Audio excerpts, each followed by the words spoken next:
बिस्मिल्लाहिर्रहमानिर्रहीम। अस्सलामुअलैकुम। आज की हमारी इस वीडियो का टॉपिक है बर्नौलीज़ इक्वेशन। इस इक्वेशन से मुतल्लक़ तमाम तरह डिटेल्स इस वीडियो में बताई जाएंगी। तो आप अगर चैनल पर नए हैं तो चैनल को सब्सक्राइब कर दें। अब बढ़ते हैं अपनी वीडियो की जानिब। सबसे पहले है इंट्रोडक्शन। बर्नौलीज़ इक्वेशन हमारे पास क्या है, इसका तारफ़ क्या है। ये हमारे पास फ्लड डायनामिक्स की एक बुनियादी इक्वेशन है जो हमारे पास इन कंप्रेसिबल फ्लड और नॉन विस्कस फ्लड जो है उसके स्टेडी फ्लो को डील करती है। आगे है बर्नौलीज़ इक्वेशन की स्टेटमेंट। बर्नौलीज़ इक्वेशन को बर्नौलीज़ थ्योरम भी कहा जाता है। इसके मुताबिक pressure, kinetic energy per unit volume और potential energy per unit volume, इनका जो सम होता है उसकी वैल्यू सेम होती है। हमारे पास लिक्विड जो है वो इनकम्प्रेसिबल और नॉन विस्कोस लिक्विड होता है और उनका फ़्लो स्टेडी फ़्लो होता है। अब इसको मैथमेटिकली किस तरह से रिप्रेजेंट कर सकते हैं। P plus half rho we square plus rho ji H is equal to constant. ये जो P हमारे पास है ये प्रेशर है और हाफ रो वी स्क्वायर हमारे पास kinetic energy per unit volume है और रो जी एच हमारे पास है potential energy per unit volume. अब आगे है इसकी एक्सप्लेनेशन। ये डायग्राम आ गई आपके सामने। अब आगे इसकी डिटेल है। Consider the flow of flood which is incompressible non viscous. कि हमारे पास एक लिक्विड है जो इनकम्प्रेसिबल है और नॉन विस्कस है। इसके फ़्लो को हमने कंसीडर करना है and flows in a steady state manner through the pipe. वो पाइप में से जो लिक्विड है फ़्लो करेगा और उसका फ़्लो जो है वो स्टेडी फ़्लो होगा इन द टाइम टी, और उसे फ़्लो करने में जो टाइम लगेगा उसको टी से ज़ाहिर करेंगे as shown in the figure, जैसा कि डायग्राम के अंदर दिखाया गया है। The force on the upper and, ये देखें ये हमारे पास है अपर एंड। इस पर जो फोर्स अमल कर रही है वो है P1 A1। ये P1 है और ये A1। अब फोर्स P1 A1 के बराबर कैसे हुई। सिंस जैसा कि हम जानते हैं प्रेशर का फार्मूला होता है F/A। P है F/A के बराबर। तो A जो है अगर P के साथ मल्टीप्लाई हो जाए तो ये F के बराबर हो जाएगा। F is equal to PA। यहाँ ये जो P1 है ये प्रेशर है और A1 है area of cross section of the pipe at the upper and. इस अपर एंड पर प्रेशर को P से ज़ाहिर किया गया है और A को एरिया ऑफ क्रॉस सेक्शन से, और इस पर जो फोर्स अमल कर रही है वो है P1 A1। The work done on the fluid in moving through a distance del x1। यहाँ जो हमारे पास डिस्टेंस है वो है डेल x1 अपर एंड का। तो अब वर्क डन की अब हम आगे इक्वेशन निकालेंगे इन सब को यूज़ करते हुए। अब इससे आगे है हमारे पास वर्क 1 की इक्वेशन। अब वर्क जो कि हमारे पास बराबर होता है फोर्स और डिस्प्लेसमेंट का प्रोडक्ट होता है। यहाँ फोर्स F है और जो डिस्टेंस है वो है डेल x1 अपर एंड का। तो अब F डॉट डेल x1 ये डॉट प्रोडक्ट है। जब डॉट प्रोडक्ट होती है तब हमारे पास cos थीटा आता है। तो F del x1 cos 0 degree हमारे पास आ जाएगा। cos 0 डिग्री की वैल्यू जो है वो हमारे पास 1 होती है। तो cos 0 डिग्री की जगह पे हम 1 पुट करेंगे और f की जगह पुट करेंगे P1 A1 और डेल x1 ऐसे ही आएगा। तो हमारे पास जो फर्स्ट वर्क है वो आ जाएगा W1 is equal to P1 A1 del x1। अब इसमें देखें हमारे पास फोर्स और ये जो डिस्प्लेसमेंट थी इनके दरमियान एंगल था 0 डिग्री का और इनकी डॉट प्रोडक्ट है, इसलिए यहाँ पे cos थीटा आया। cos 0 डिग्री 1 था और फोर्स जो है वो हमने पहले डिस्कस की कि फोर्स बराबर है अपर एंड की P1 A1 के। तो हम F की जगह P1 A1 पुट कर देंगे, फिर डेल x1, ये हमारे पास वर्क 1 की इक्वेशन बन गई। अब इससे आगे है if V1 is the velocity of flood. अगर अपर एंड पर वेलोसिटी ऑफ फ्लड V1 हो एट दिस एंड देन, अब हम वो डिस्टेंस का फार्मूला यूज़ करेंगे S is equal to VT। अब S हमारे पास क्या चीज़ है, डिस्टेंस, और जो अपर एंड का डिस्टेंस है उसको डेल x1 के साथ ज़ाहिर करते हैं। तो S की जगह डेल x1 आ जाएगा। आगे V, ये हमारे पास वेलोसिटी थी, अपर एंड की वेलोसिटी होती है V1, तो V1t लिख देंगे। Del x1 is equal to V1t। अब इस इक्वेशन 1 में जहाँ पर डेल x1 लिखा गया है उसकी जगह V1t लिख देंगे। तो वर्क 1 हमारे पास होगा P1 A1 V1t। अब इससे आगे देखते हैं। सिमिलरली इसी तरह से the work done on the flood at the lower and is. अब हम डायग्राम के लोअर एंड पर आ गए हैं। जैसा कि हम जानते हैं कि वर्क हमारे पास फोर्स और डिस्प्लेसमेंट का प्रोडक्ट होता है। अब फोर्स जो है F2 ये बराबर हो जाएगी P2 A2 के बराबर, क्योंकि लोअर एंड पर जो प्रेशर है उसको P2 के साथ ज़ाहिर किया गया है और एरिया ऑफ क्रॉस सेक्शन को A2 के साथ ज़ाहिर किया गया है और डिस्टेंस जो है उसको डेल x2 के साथ ज़ाहिर किया गया है। अब देखें अगर हम लोअर एंड पर डायग्राम में, तो F2 और डेल x2 इनके दरमियान जो एंगल बनेगा वो 180 डिग्री बनेगा। अब ये डॉट प्रोडक्ट है इसलिए यहाँ cos थीटा आएगा, cos 180 डिग्री। cos 180 डिग्री जो होता है वो -1 के बराबर होता है। तो हमारे पास इक्वेशन बनेगी -P2 A2 डेल x2। अब देखें जैसा कि डिस्टेंस डेल x1 की इक्वेशन बनाई थी इसी तरह से डेल x2 की इक्वेशन बनाएंगे। डेल x2 किसके बराबर है, V2t के। तो डेल x2 की जगह पे V2t हम पुट कर देंगे। तो ये हमारे पास आएगा W2 is equal to -P2 A2 V2t।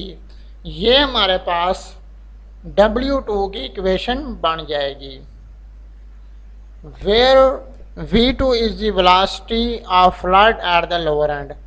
जो हमारे पास लोअर एंड है डायग्राम में उसमें जो वेलोसिटी है वो V2 है, P2 उसका प्रेशर है, A2 area of cross section, ये सब कुछ मैं आपको बता चुका हूँ। डेल x2 ये हमारे पास डिस्टेंस है और जो टाइम इंटरवल है वो है t। The work W2 is taken negative. जो वर्क है W2 ये देखें नेगेटिव लिखा गया है, because this work is done against the flood force, क्योंकि ये जो वर्क W2 है ये फ्लड फोर्स से अगेंस्ट किया गया है, जिसकी वजह से वर्क जो है ये नेगेटिव में हमारे पास आ रहा है। अब हम चूँकि W1 भी निकाल चुके हैं और W2 भी निकाल चुके हैं, तो अब हमने वर्क्स को टोटल करना है। W is equal to W1 plus W2। W1 की हमने इक्वेशन निकाली थी P1 A1 V1t और W2 की इक्वेशन बनाई थी -P2 V2 A2t। अब हमने इन दोनों को ऐड करना है, ये पॉजिटिव साइन और ये नेगेटिव साइन, इनसे बन जाएगा ये नेगेटिव साइन। तो W is equal to P1A1V1T negative P2A2V2T। ये हमारे पास टोटल वर्क निकल आएगा। अब टोटल वर्क निकालने के बाद हम आगे इसमें वर्क की जो इक्वेशन नंबर 2 ये जो हमारे पास आई है, इसमें कुछ चेंजेस करेंगे। अब आपको रिमाइंड करवाता हूँ कि हमने पढ़ा था S is equal to V T, ये डिस्टेंस का फार्मूला था। अपर एंड पे जो डिस्टेंस था वो था डेल x1, और जो लोअर एंड पर डिस्टेंस था वो था डेल x2। अब डेल x1 बराबर होगा v1t के और डेल x2 बराबर था v2t के। अब इससे आगे है W is equal to P1A1V1T negative P2A2V2T। यह तो यही इक्वेशन लिखी गई है। इक्वेशन नंबर 2 का मैंने दोबारा लिखा समझाने के लिए। अब ये देखें, according to equation of continuity, अगर हम इक्वेशन ऑफ कॉन्टीन्यूटी को देखें तो उसकी इक्वेशन थी A1V1 is equal to A2V2। अब हम क्या करेंगे, कॉन्टीन्यूटी इक्वेशन को दोनों तरफ से t के साथ मल्टीप्लाई करेंगे।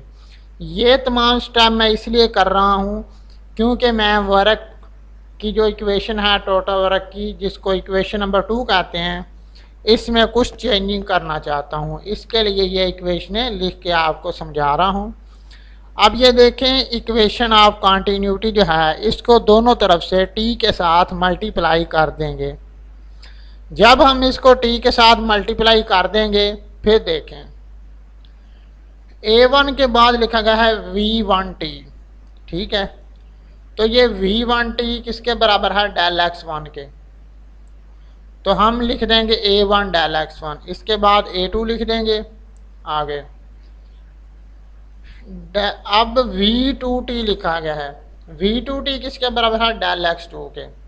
तो लिख देंगे A2 डेल x2, ये लिख दिया। अब देखें, A हमारे पास है एरिया और x हमारे पास है डिस्टेंस।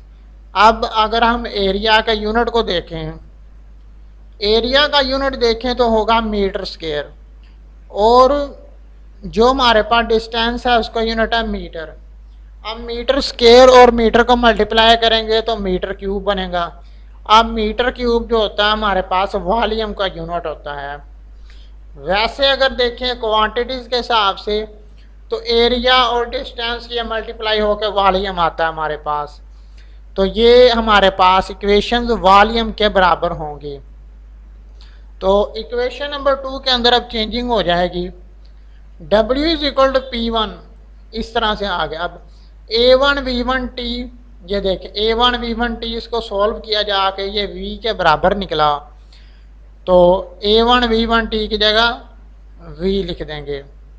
नेगेटिव P2 A2V2T, इसको सॉल्व किया तो V के बराबर निकला, तो V पुट कर देंगे। तो W की इक्वेशन क्या बनेगी, W is equal to P1V negative P2V। अब V इसके अंदर भी है और इसके अंदर भी है, तो V को हम कॉमन ले लेंगे, V बाहर आ जाएगा।